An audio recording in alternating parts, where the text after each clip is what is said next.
మనం చూసుకున్నటువంటి భాగంలో ఏమని చూసాము? ఆయన ఇక్కడ లేడు. మరి ఏమయ్యాడు చెప్పండి, ఏమనింది అక్కడ? ఆయన లేచి ఉన్నాడు. ఆయన ఇక్కడ లేడు. ఏమయ్యాడంటే ఆయన లేచి తాను చెప్పినట్టే గలలైకి మీకు ముందుగా నడిచి వెళ్ళాడు. కాబట్టి మనము ఈ రెండు మాటలు మనకి చాలా అవసరం. ఒకటి, ఆయన ఇక్కడ లేడు. ఎక్కడ లేడు? సమాధిలో లేడు. సమాధిలో లేడు. రెండవది, ఆయన లేచి ఉన్నాడు. మరి సమాధిలో లేకపోతే ఏమయ్యాడు? సమాధిలో లేకపోతే ఏమయ్యాడు అనే ప్రశ్నకు తావేమిస్తా ఉంది? ఏమిచ్చాడు ఆన్సరు? లేచి ఉన్నాడు. ఎవరిస్తున్నారు సాక్ష్యం? యేసు ప్రభువు నమ్మిన వారు కాదు, అలా అని చెప్పి యూదులు ఇశ్రాయేలు కూడా అదంటే మానవ జాతికి సంబంధించిన వారు కాదు. పరలోకమందు దేవుని దూతలైనటువంటి వారు యేసు ప్రభు వారిని గురించి సాక్ష్యం ఇస్తా ఉన్నారు. కాబట్టి ఇక్కడ ఆయన లేడు, లేచి ఉన్నాడు. ఈ మాటను మనము గుర్తుపెట్టుకొని ముందుకు పోయే వారంగా ఉంటాం. చూడండి, కీర్తన గ్రంథము అపోస్తుల కార్యములు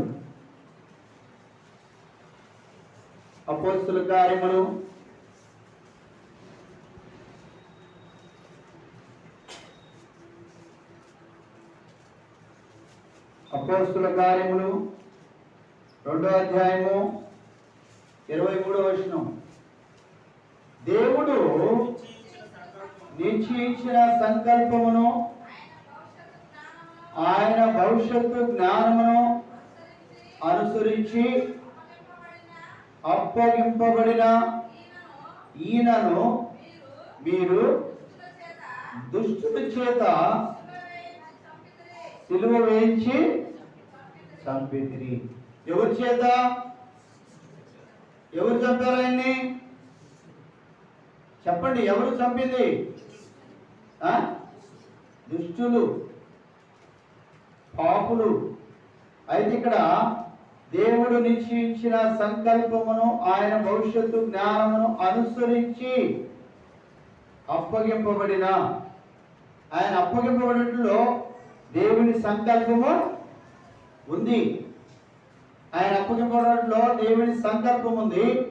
ఆ సంకల్పమును అనుసరించే ఆయన దుష్టుల చేతికి సిలువ వేయబట్టుకు అప్పగింపబడ్డాడు. 24వ వచనం చదవబడింది. మరణము ఆయనను బంధించి ఉంచుట అసాధ్యము కనుక దేవుడు మరణ వేదనలను తొలగించి ఆయనను, చెప్పండి మళ్ళా, ఏమైంది అక్కడ? లేపెను. చాలమ్మా, మళ్ళీ వద్దాం. ఆయనను మరణ వేదనలను తొలగించి ఆయనను లేపెను. ఈ మాట అండర్లైన్ చేసుకోవాలి. యేసు ప్రభు వారు మత్తయి సువార్త 28:6లో చెప్తూ వచ్చాడు, ఆయన లేచెను. ఆయన ఇక్కడ లేడు, ఆయన లేచెను. ఇక్కడ ఏమంటున్నాడు? దేవుడు ఆయనను లేపెను. రెండింటిని మనం గుర్తుపెట్టుకోవాలి. ఏందన్నా 2 రకాలు ఉంది, ఇదేదో చాలా ఉంది. ఇదేదో అక్కడ ఆయన లేచిన అంటున్నాడు, దేవుడికి సాక్ష్యం ఇస్తున్నాడు. ఆయన లేచి వెళ్ళిపోయాడు, ఆయన ఇక్కడ లేడు, సమాధి కావాలని చూసుకోండి అని సాక్ష్యం ఇచ్చాడు. ఇక్కడను 24 మళ్ళా, మరణము ఆయనను బంధించి ఉంచుట అసాధ్యము గనుక దేవుడు ఏం తొలగించాడు? మరణ వేదనను తొలగించి ఆయనను లేపెను. చూడండి, ఈ మాట కొంచెము ఇనువారికి కొంచెం ఆలోచనకి ఇస్తా ఉంది. ఇదేంటి ఇక్కడ నేను లేపానంటాడు, అక్కడ నేను లేచానంటాడు. కొంచెం అభ్యంతరకరంగా ఆలోచనలు కలిగి ఉండడానికి ఆస్కారము ఉంది. యోహాను సువార్త 10వ అధ్యాయము చూడండి, దానికి వివరణ అక్కడ ఇస్తున్నాడు యేసయ్య. 10వ అధ్యాయము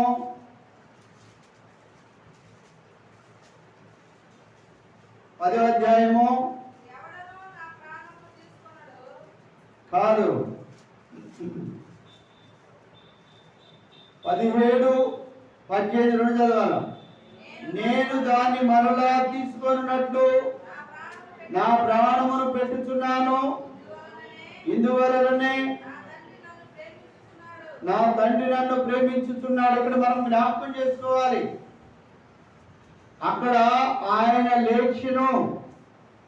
దాని అర్థం ఏంటంటే ఆయన ఎవడు నా ప్రాణమును ఏమన్నాడు అక్కడ? ఎవడును నా ప్రాణమును తీసుకొనడు, నా ప్రాణమును పెట్టుటకును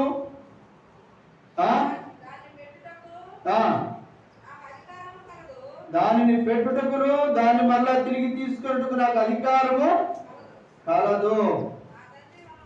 నా తండ్రి వలన ఈ ఆజ్ఞను నేను పొందాను. కాబట్టి ఇక్కడ ప్రాణం పెట్టుటకు ఆయనకి అధికారము కలదు, ప్రాణము తీసుకొనుటకు అధికారము కలదు. పాత నిబంధన ప్రకారము తండ్రి తన కుమారుని లేపుతూ వచ్చాడు. కొత్త నిబంధన ప్రకారము క్రీస్తే ప్రాణం పెట్టి తిరిగి లేస్తా వచ్చాడు.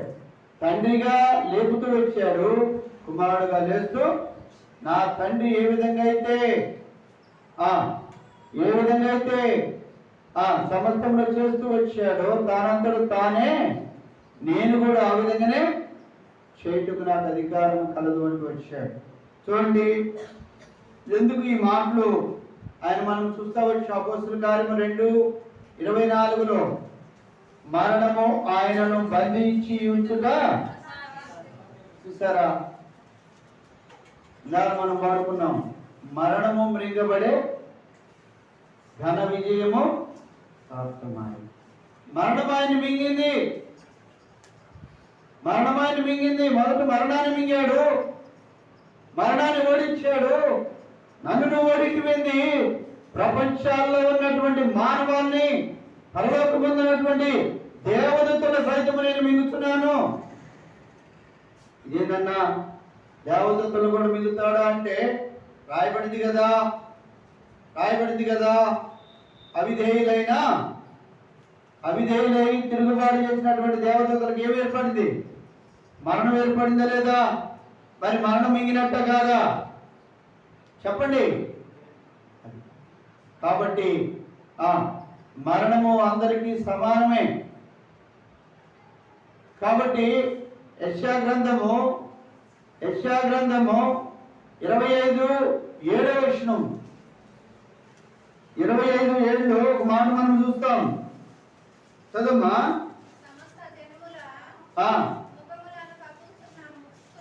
అమ్మా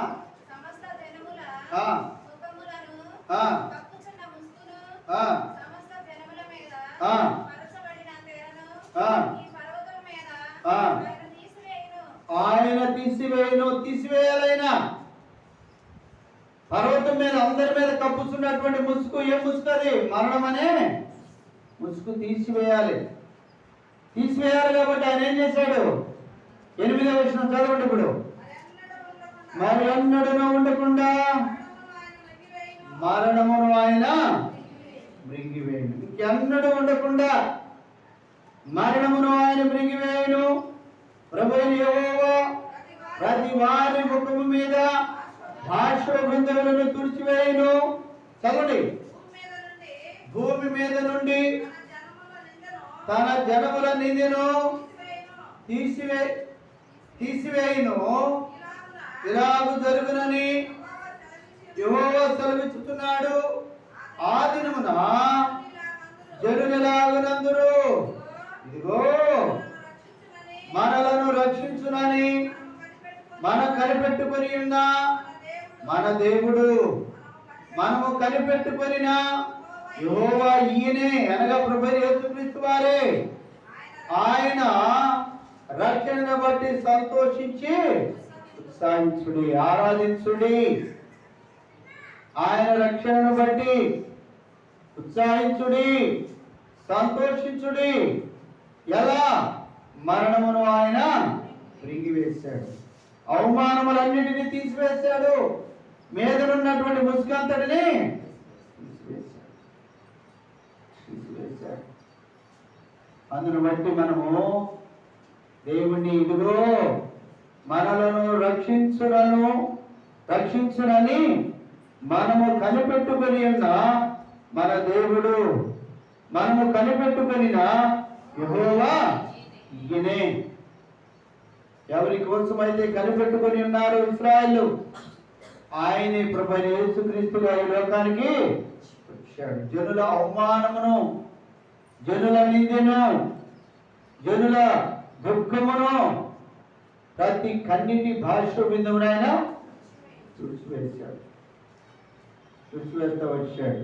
రండి, కీర్తన గ్రంథము 94:21. కీర్తన గ్రంథము 94. అమ్మా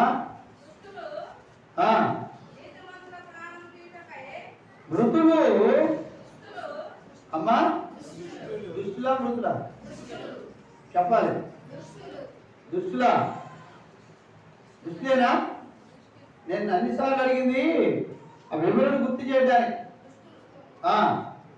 దుష్టులు నీతిమంతుల ప్రాణము తీయుటకై వారి మీద పడుదురు, దోషులని. ఇప్పుడు యేసు ప్రభు వారిని నీతిమంతులు అని చెప్పి కూడా ఆయన మీద ఏం చేశారు? ప్రాణం తీటు కొరకు ఏం చేశారు?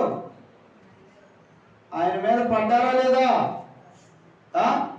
రెండో లైను, దుష్టులని నిర్దోషులకు మరణ శిక్ష. ఇప్పుడు ఆయన మనం పోయిన వారం చూస్తూ వచ్చాం, 7 చెప్తూ వచ్చారు ఆయన నిర్దోషి, ఆయన ఎంత దోషము నీతిమంతుడని. ఆ విధంగా 7 మాటలు పలికేటప్పుడు కూడా 7 రకాలుగా నిరూపించుకుంటూ వచ్చాడు. అయినప్పటికీ ఆయన దుష్టుడని ఆయనకి ఏం చేశారంట? మరణ శిక్ష విధించారు. ఎవరు విధించింది? ఆయన పాపుల చేతికి, దుష్టుల చేతికి. ఎవరి చేతికి అయితే దేవుని లేఖన ప్రకారం అప్పగింపబడవలసి ఉన్నదో వారే తిరిగి ఆయనకు మరణ శిక్ష విధించారు. ముందుకెళ్దానండి 116వ కీర్తన 3-4 వచనాలు. అమ్మా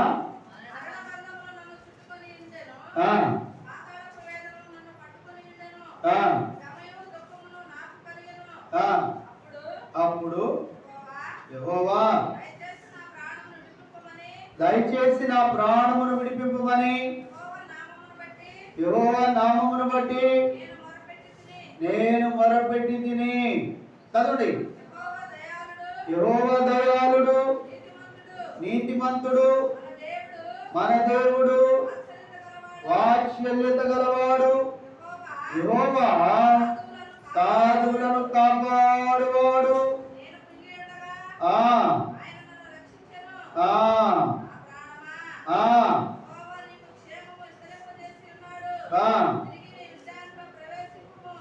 తిరిగి అంటే అంతకుముందు ఏమైంది? విశ్రాంతి అంటే మళ్ళీ తిరిగి ఆయన లేచుడు ద్వారా ఏమొచ్చింది? మళ్ళా విశ్రాంతి. ఆయన మరణాన్ని మృంగివేయడం ద్వారా, ముసుగు తీసివేయడం ద్వారా, దుఃఖము నిట్టూర్పు లేకుండా వారిని మళ్ళా తిరిగి తిరిగి లేచడం ద్వారా వారిలో ఏమైందంట? అవిశ్వాసము, అపనమ్మకము, అవిధేయత వచ్చింది. మరలా విశ్రాంతిలో చదవడం మాట మళ్ళా తిరిగి నీ విశ్రాంతిలో ప్రవేశింపుము. మరణము నుండి నా ప్రాణమును, కన్నీళ్లు విడవకుండా నా కన్నులను, జారిపడకుండా నా పాదములను నీవు తప్పించున్నావు. సజీవులున్న దేశములో యెహోవా నీ సన్నిధిని నేను కాలము గడుపుదును. ఈ మాట గుర్తుపెట్టుకోవాలి. నేను కాలము గడుపు. ఇక్కడ ఎవరు మాట్లాడుతున్నారంటే దావీదు ఆత్మవశుడై యేసు ప్రభు వారి యొక్క జననమును గురించి, పునరుద్ధానమును గురించి, మరణమును గురించి, ఆయన జీవితంలో జరిగించబడవలసినటువంటి నిర్గమమును గురించి మాట్లాడుతూ ఉన్నాడు. నిర్గమమును గురించి మాట్లాడుతూ ఉన్నాడు. చూడండి, అదే 116లోని 8వ వచనం.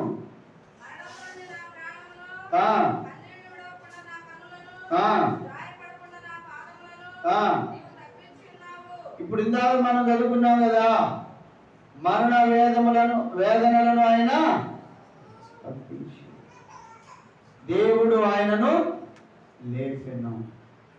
ఇది ఎక్కడ? దేవుడు ఆయనను లేపెను. అదే మనం ఇక్కడ చూస్తున్నాం. యేసు ప్రభు వారు ఆత్మలో తండ్రి నీ చేతికి నా ఆత్మను అప్పగించుకుంటున్నాను అనక మునుపు దేవా దేవాని నా చెయ్యేలా విడిచితివి. ఆ దుఃఖానికి విడుదల పునరుద్ధానమును గావిస్తూ వచ్చాడు. అంటే తండ్రి చేయబట్టుకుని ఆయన్ని లేపుతూ వచ్చాడు. అక్కడ మనకి ఏం వినపడుతుందంటే దేవ దేవ నా చేయి ఎలా విడిచితివి అనే మాట వినపడుతుంది.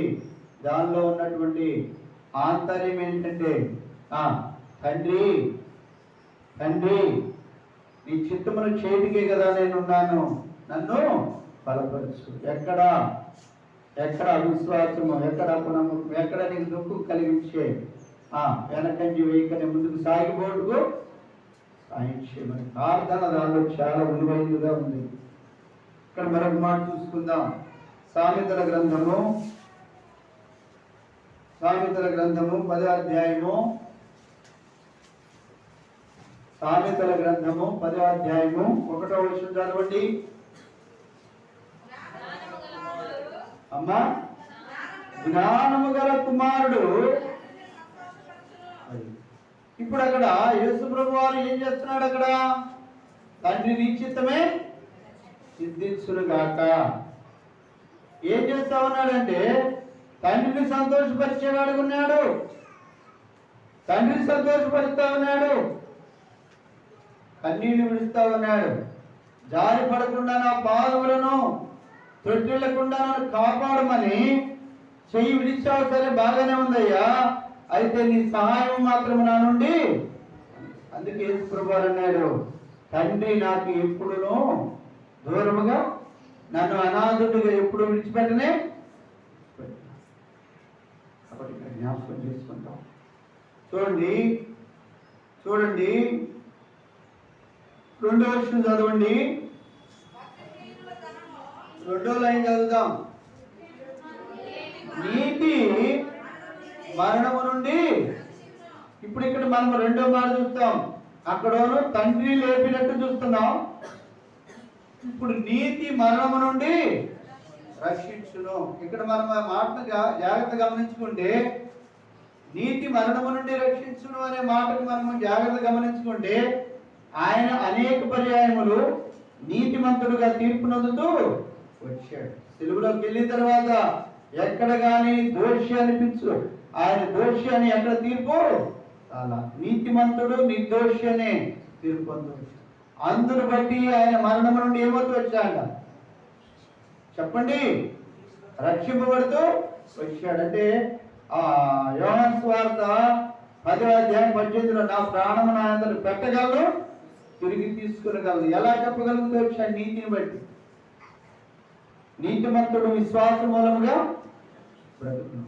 యేసు ప్రభువారు నీతిమంతుడు గనక విశ్వాస మూలముగా బ్రతికాడు.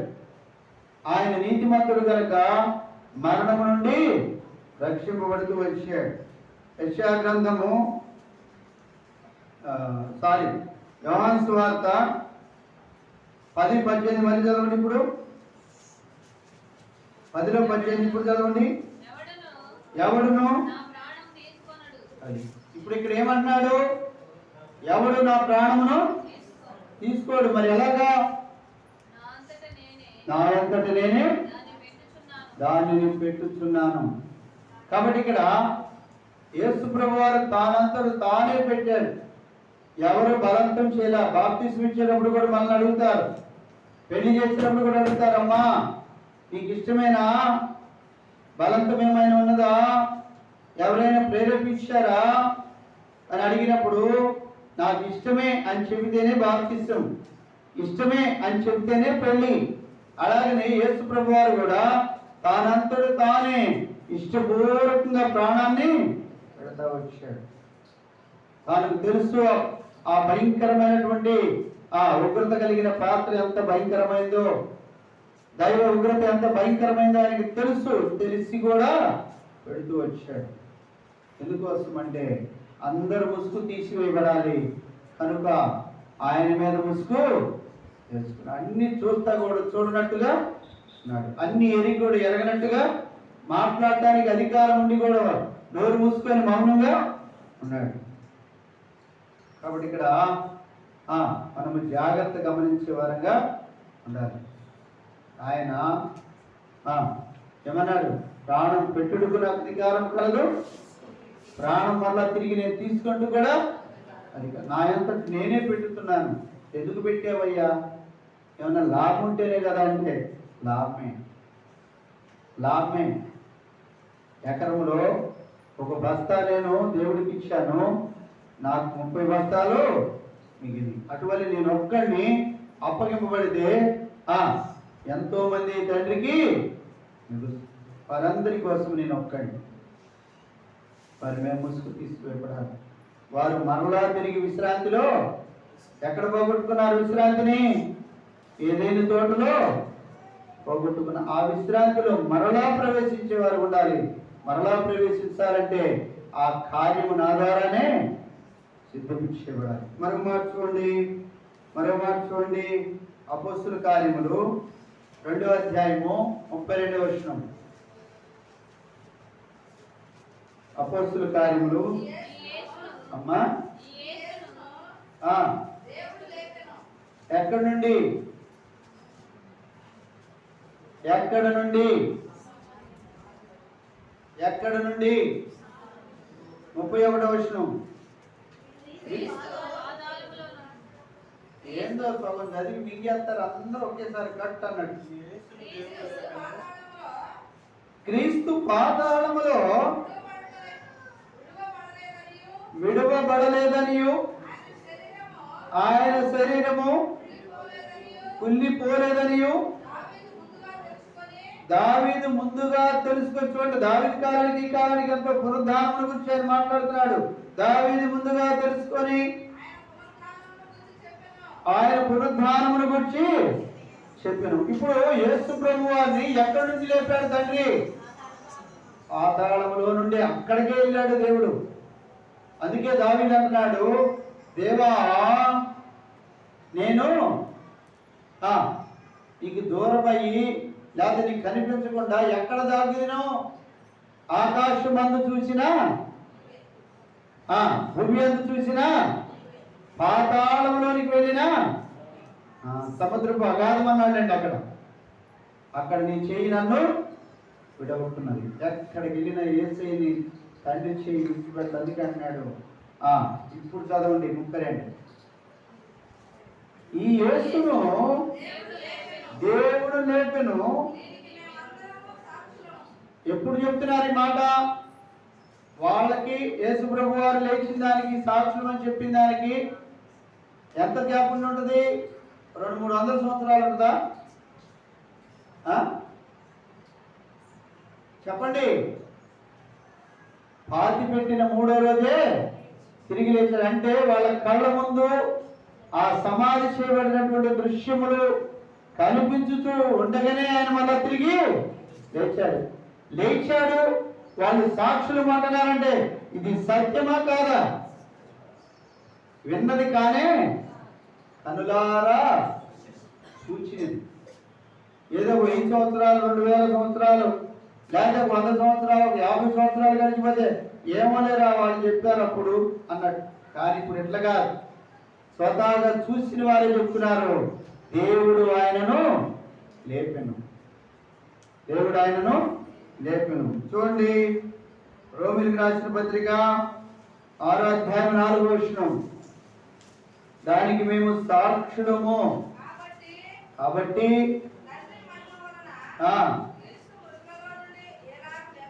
లేపబడిను అలాగే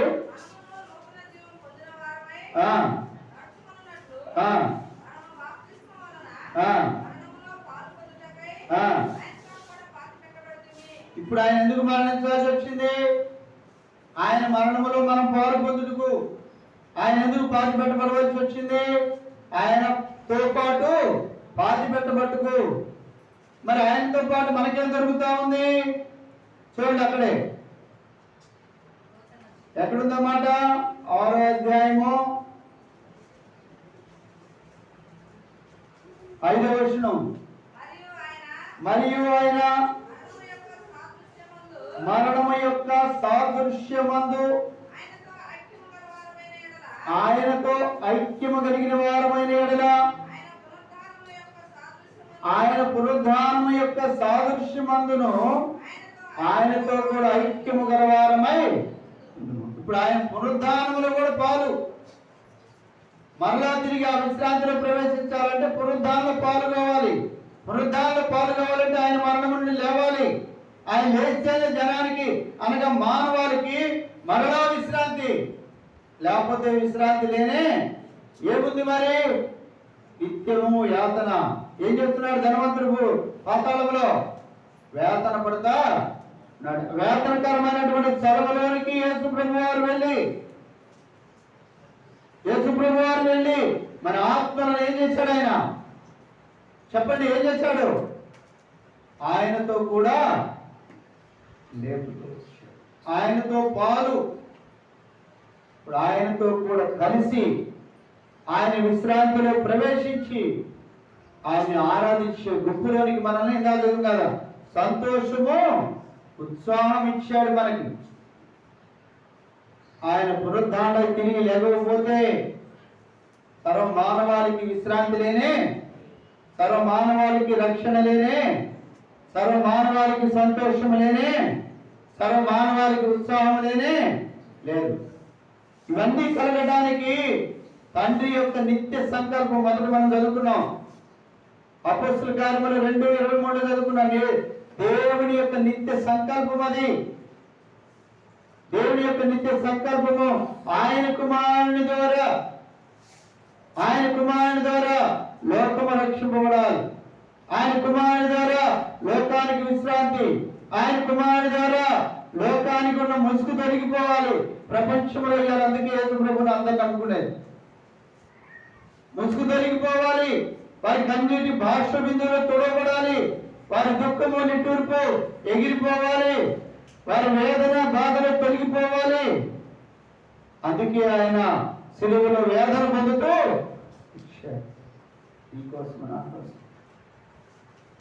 కాబట్టి జ్ఞాపకం చేసుకుంటాం.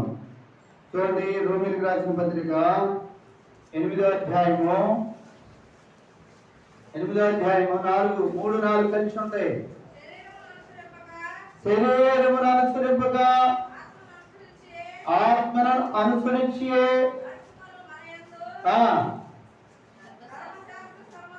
ధర్మశాస్త్ర సంబంధమైన నీతి విధి నెరవేర్చబడవలెనని పాప పరిహారము నిమిత్తము దేవుడు తన సొంత కుమారుని పాప శరీర ఆకారముతో పంపి ఆయన శరీరమందు ఎవరికి? పాపానికి శిక్ష విధించాడు. ఆయన శరీరమందు. ఒకప్పుడు మన శరీరమందు పాపానికి శిక్ష లేదు, కానీ పాపము యొక్క ఏలుబడిలో పాపానికి దాసులమైపోతూ వచ్చిన మనకి తండ్రి తన పిల్లలైనటువంటి మన పట్ల ఆయన ప్రేమను, వాత్సల్యతను, కృపను వెల్లడిపరుస్తూ ఉన్నాడు. మళ్ళీ చదువుతామాట.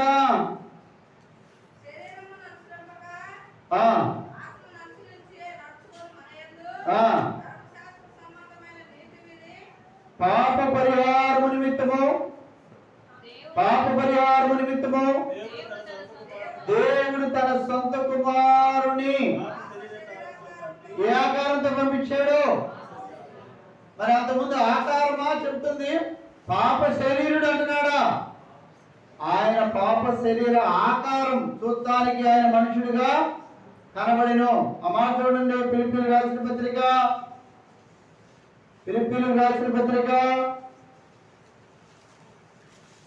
2లో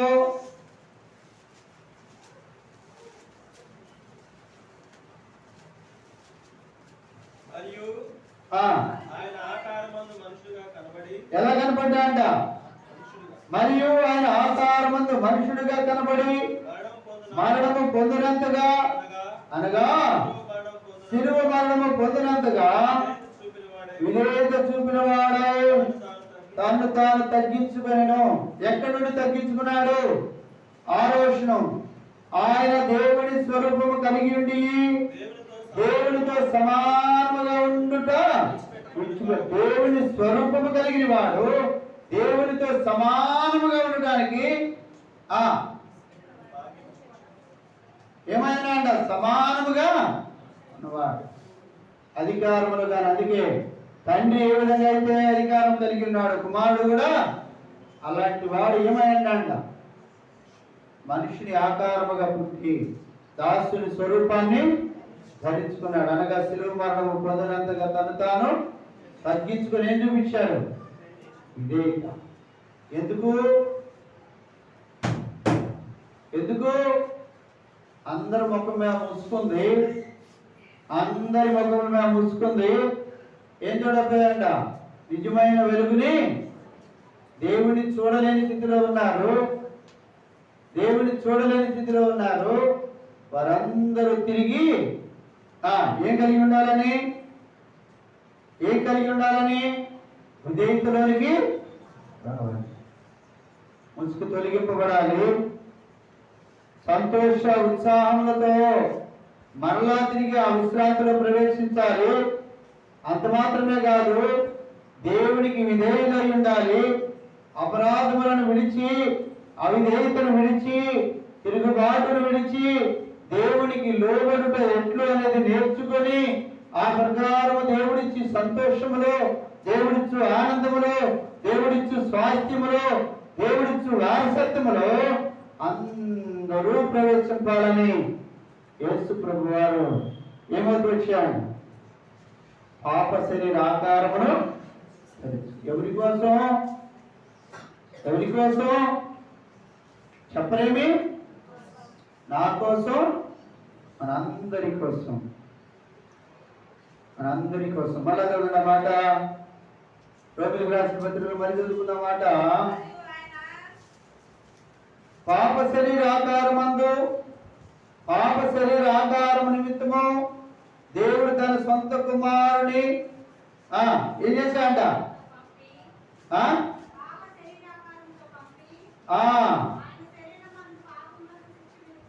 ఎందుకు? ఆయన ఎందుకు పాప శరీర ఆకారంతో పంపించాడు?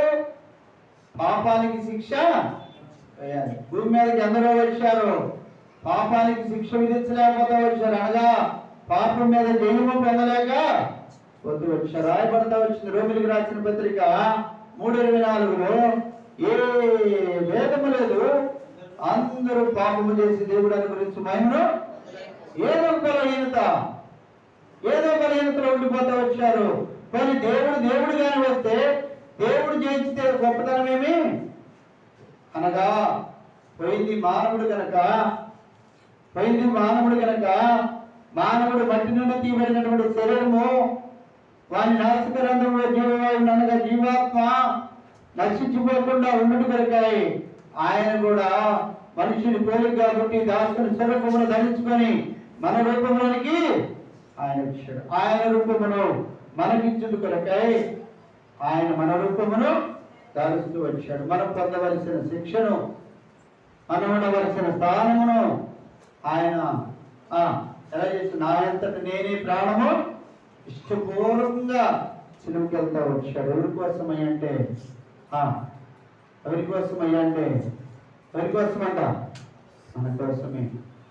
మన కోసమే. చూడండి, ఇంకో మాట చూడండి, కొరింథీయులకు రాసిన మొదటి పత్రిక 6:14.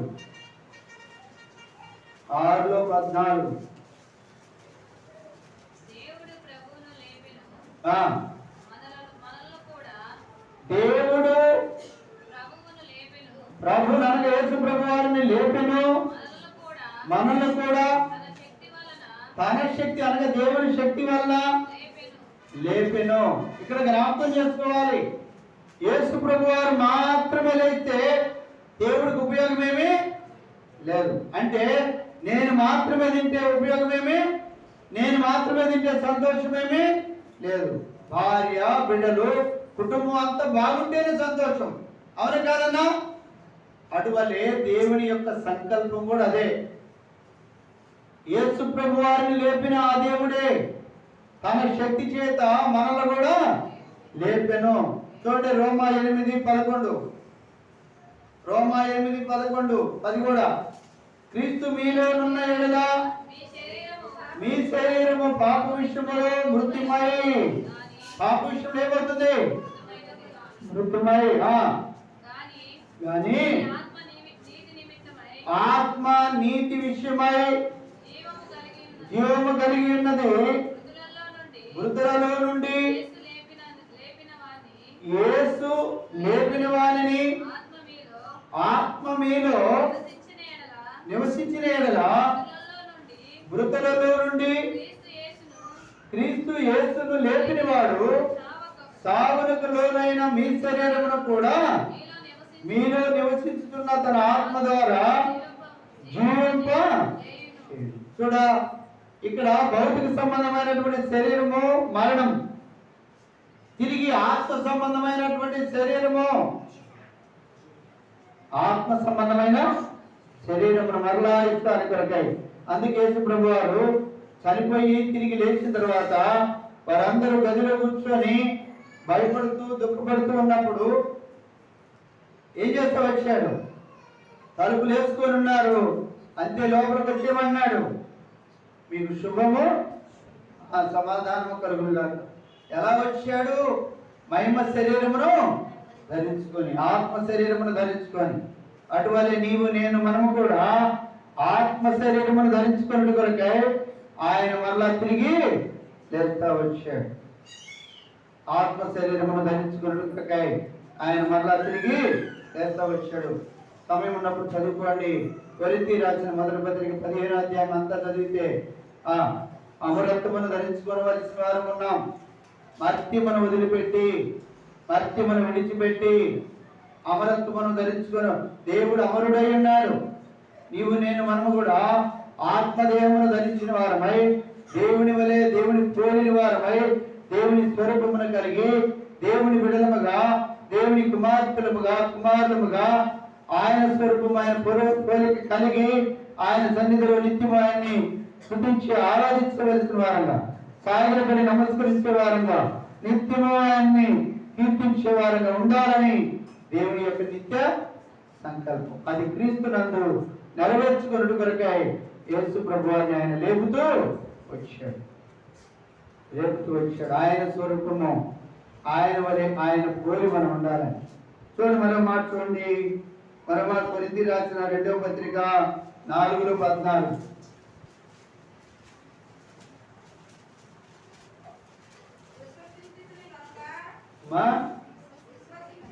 విశ్వసించింది కనుక మాటలాడితిని.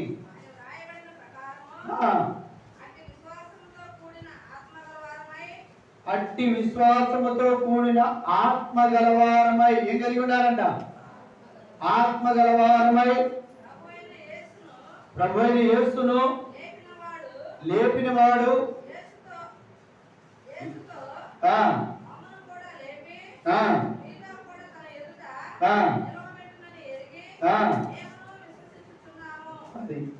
చూసారా? ఎందుకంటే లేపింది ఆయన. ఎందుకు లేచాడంట? మనల్ని కూడా ఆయనతో పాటు లేపిన వారంగా ఉంటూ మనం కూడా ఆయన ఎదుట, అనగా తండ్రి అయినటువంటి దేవుడి ఎదుట నిలవబెట్టుకోవాలి. ఎలా ఎలా చెప్పండి? ఎలా?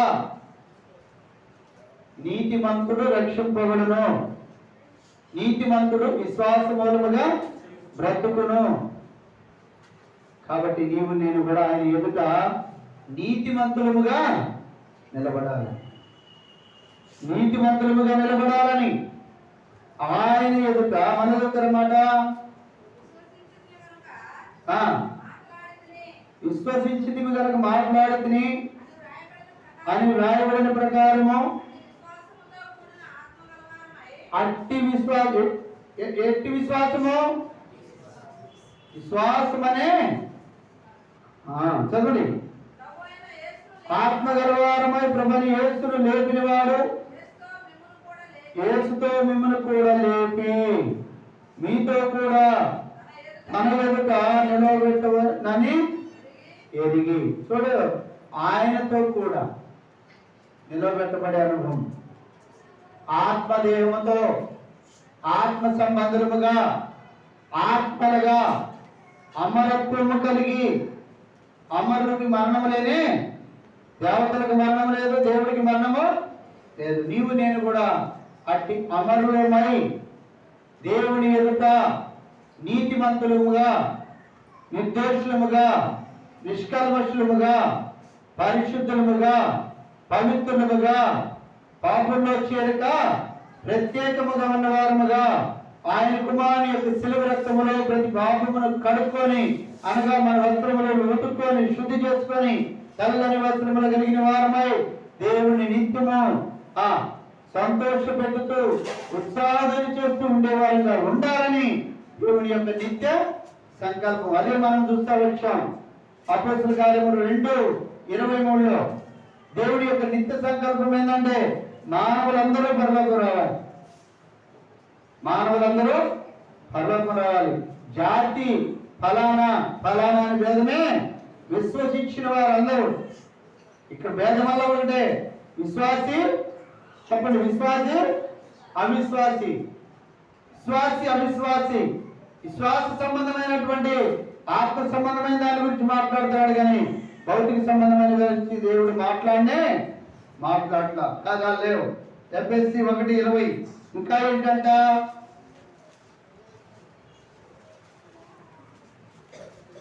ఒకటి 20 చదవండి.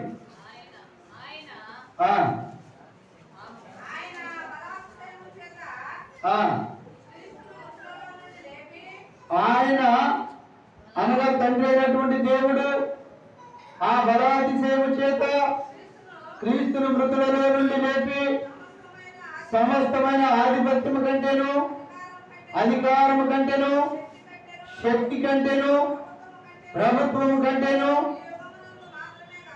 ఇప్పుడు ఈ లోకం ఇంకా నిలిచి ఉన్న యుగమందు మాత్రమే కాక, అనగా నూతన ఆకాశము నూతన భూమి నూతన సృష్టి అందును పేరు పొందిన పరలోకమందు గాని భూమి మీద గాని చదవండి, తర్వాత చెప్తాడు అమ్మా.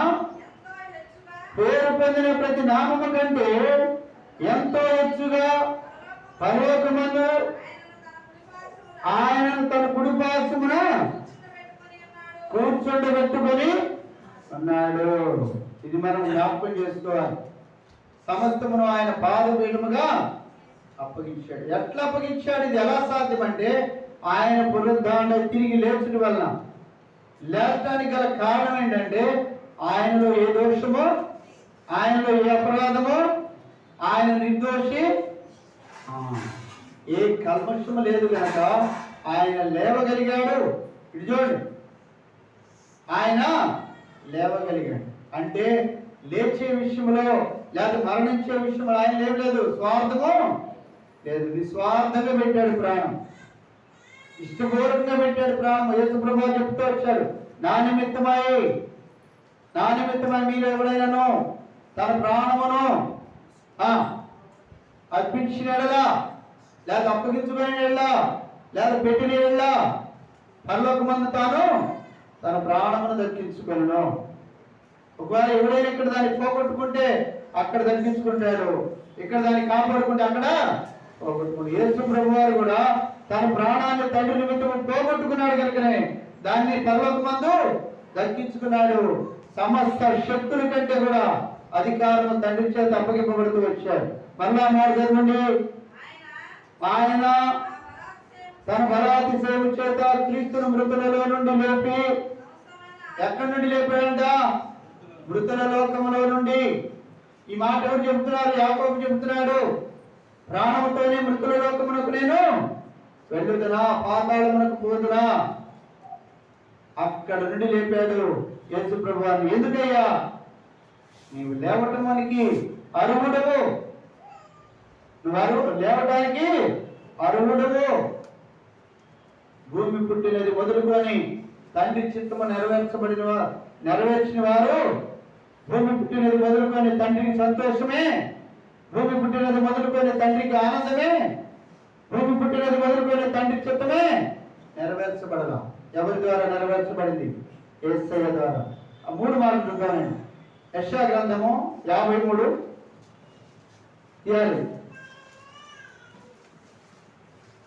యెషయా గ్రంథము 53.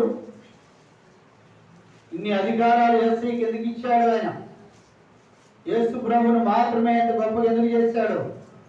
10వ వచనం మొదటి మాట, అతనిని నిలబెట్టుటకు యెహోవాకు ఇష్టమైన. మళ్ళా తిరిగి కింద మాట ఉంది అక్కడే, అతడు దీర్ఘాయుష్మంతుడగును, యెహోవా ఉద్దేశం అతని వల్ల సఫలమగును. 11వ వచనం, అతడు తనకు కలిగిన వేదనను చూసి తృప్తి పొందిన. యేసు ప్రభు వాడు పడిన వేదన అంతటిని చూసి తండ్రి ఏమొందాడంట? తృప్తి పొందాడు. అంటే నేనంటాను, ఇక్కడ భారీ కంట ఉంది, వేదన పడుతా ఉంది, బయట ఉంటానే ఉంటాడు, బాధపడతానే ఉంటాడు. కొడుకు ఉంటే బాగుండి అనుకుంటాడు. అంటే కొడుకు అంటే కూతురికి కాదని కాదండి, విషయం చెప్తున్నా నేను. అర్థమవుతుందా? పుట్టంగానే ఏమంటాడు? చెప్పండి, ఇంకా కేకరాగానే ఎక్కడ నేను సంతోషపడతాడు, లోపల ఉండడానికి నొప్పులు పడతానేమంటాడు. అవును కాదా? ఇక్కడ అదే అంటాడు. మళ్ళీ చదువుతుందన్నమాట, అతనికి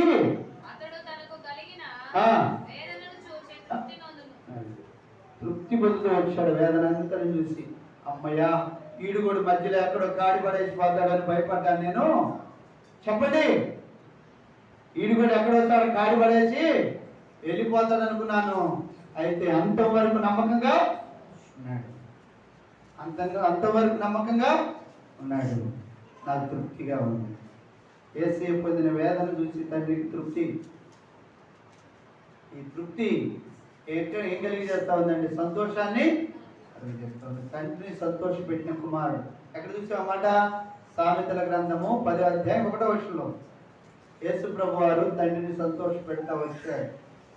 తండ్రి, నీ సంతోషమే నా సంతోషం, నా వేదన కాదయ్యా, నా బాధను చూడొద్దు, నువ్వు సంతోషించడానికి ఏం కావాలో చెప్పు, నేను చేస్తా. అందుకే తండ్రి ఒకే మాట చెప్పాడు. చాలమ్మా, తండ్రి ఒకే మాట చెప్పాడు. ఏమని చెప్తూ వచ్చాడు? అపొస్తలుల కార్యములు 2:24 ఏమని చెప్తూ వచ్చాడు? తండ్రి అయిన దేవుడు ఏమని చెప్తూ వచ్చాడు? మరణము ఆయనను బంధించి ఉంచుట ఎక్కడ తెలుసు ఆయనకి? ఈయన శక్తి సామర్థ్యాలకి తెలుసు. ఎవరు చెబుతున్నారు ఈ మాట? ఎవరుతున్నారు సాక్ష్యం? చెప్పండి. తండ్రి అయినా దేవుడు కుమారుడు అయినటువంటి క్రీస్తుని గురించి సాక్ష్యం ఇస్తా ఉన్నాడు. మరణము ఆయనను బంధించి ఉంచుట అసాధ్యము. తెలుసా? భూమి మీద ఎవరి గురించి అయినా యేసు ప్రభు వారు అంటే పరమ తండ్రి, అంటే సర్వ సృష్టికి ఆధారభూతుడైనటువంటి ఆ దేవదేవుడు, మహాదేవుడు, సర్వేశ్వరుడైనటువంటి ఆ సృష్టికర్త, ఆది అంతమును ఎరిగిన వాడు, ఈ విశ్వమంతటిని వేలుచున్నవాడు, విశ్వానికి మహాగురువు అయినటువంటి ఆ దేవుడు ఎప్పుడైనా ఎవరి గురించి అయినా ఇట్టి సాక్ష్యం ఇటు ఎక్కడైనా ఉన్నదా? లేదు. అందరూ మరణం పాలైపోతా వచ్చారు ఏదో పరిస్థితి. కానీ ఇక్కడ అన్నాడు, మరణము ఆయనను బంధించుట అందరిని బంధించింది. ఏం చేసిందంట?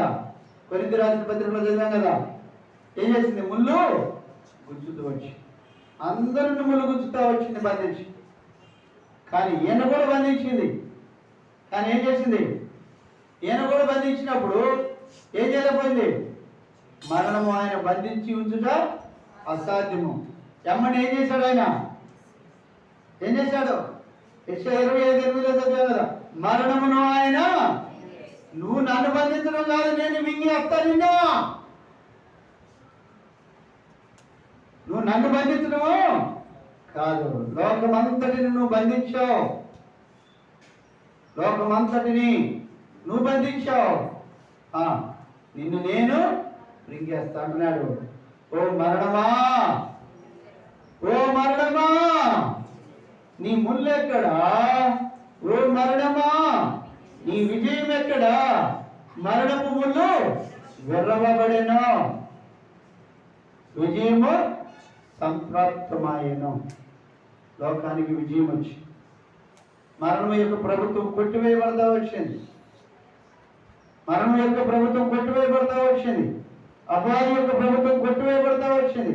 చెప్పాడు కదా, నేను లోకమును జయించి ఉన్నాను, లోకమును జయించి ఉన్నాను. లోకాన్ని జయించాడు ఆయన, లోకాన్ని జయించాడు. కామ, క్రోధ, లోభ, మదమాశ్చర్యములు, హర్షద వర్గములను ఆయన జయించాడు. ఎందరో వచ్చారు, కామానికి లోనయ్యారు, ఎందరో వచ్చారు, క్రోధానికి, కోపానికి లోనయ్యారు. మోదము, మదమాశ్చర్యాలు, మదము, అహంకారంతో ఉండిపోతూ వచ్చారు. అందరూ ఏదో ఒక దానికి లోపం అయిపోతూ వచ్చారు. తండ్రికి సంతృప్తి లేదు. తండ్రిని సంతోషపరిచే కుమారుడు కావాలి. కనుక ఆయన ఒక మాట తెలియజేస్తా ఉన్నాడు. ఆ మాట చూసుకుందానండి. అపొస్తలుల కార్యములు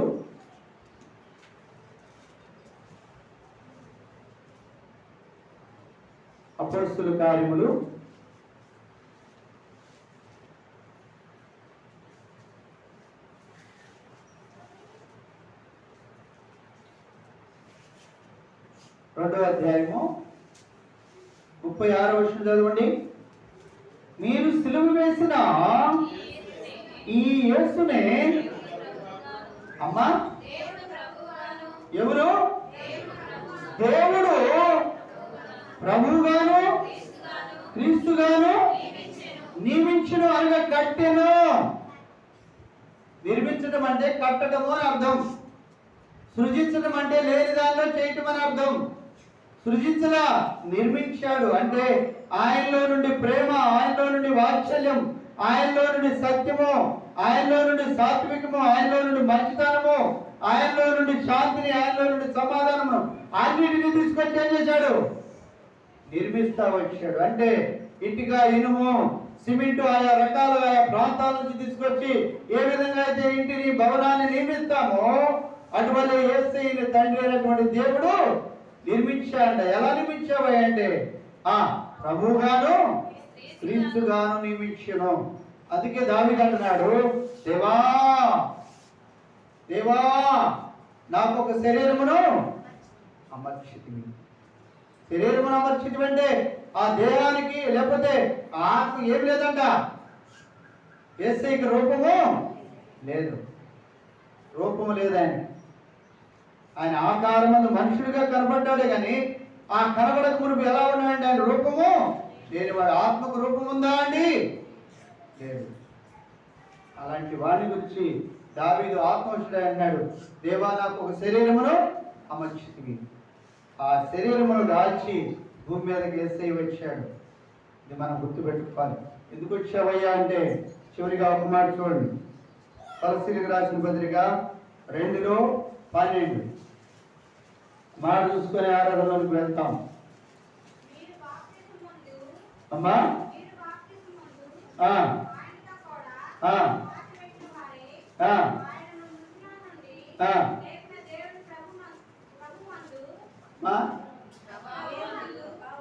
అది స్పష్టంగా చదువుకుంటట్లా. దేవుని ప్రభావమందు అమ్మా విశ్వసించడం ద్వారా ఆయనతో కూడా.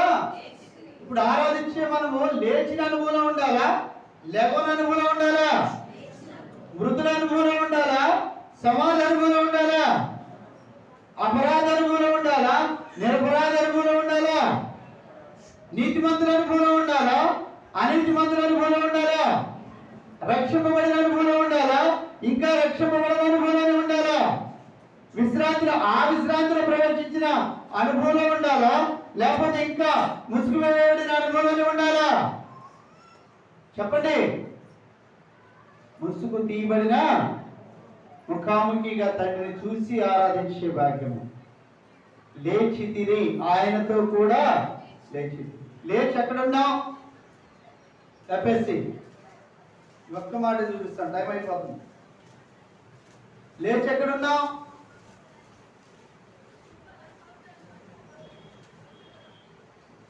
లేచి మనము ఎక్కడున్నాం?